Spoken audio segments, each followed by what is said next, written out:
In today's video, I'm going to teach you how to delete your Coursera account. There could be several reasons why you'd want to do this, whether you've finished all your courses, are switching to a new platform, or just want to take a break from online learning. Whatever your reason, this video will guide you through each step with clarity and ease. Let's begin right from your Coursera dashboard. Once you've logged in, you'll want to head over to your profile. Now, you can find this by looking for your profile icon, which is usually located at the top right corner of the screen. Click on that, and it should take you to your personal profile page. This is where you can manage a lot of your account settings. Next, from your profile page, you'll want to navigate to Settings.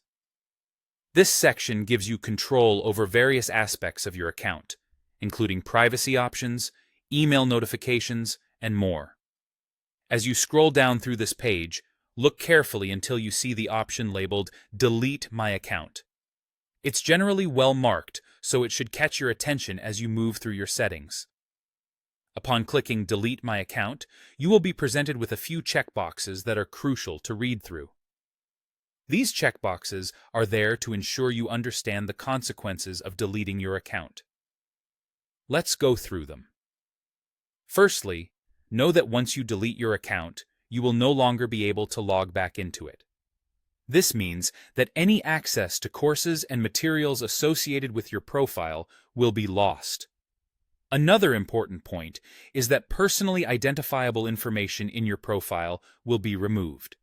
However, it's important to note that your discussion forum posts, peer review contributions, and other course activities will only be anonymized and not actually deleted.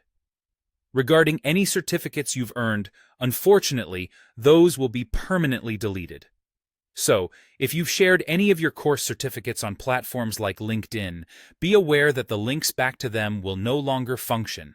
Once you've thoroughly read and understood these implications, if you're still sure you want to proceed, you'll need to enter your password as a final confirmation. This step provides an extra layer of security, ensuring that only you can delete your account. So go ahead and enter your password, then click on the Delete Account button. And that's it. Your Coursera account will be deleted. Please take a moment to consider this decision since it's a permanent action. If you're unsure, perhaps take some time to explore other account management options. Thank you for watching, and I hope this guide was helpful.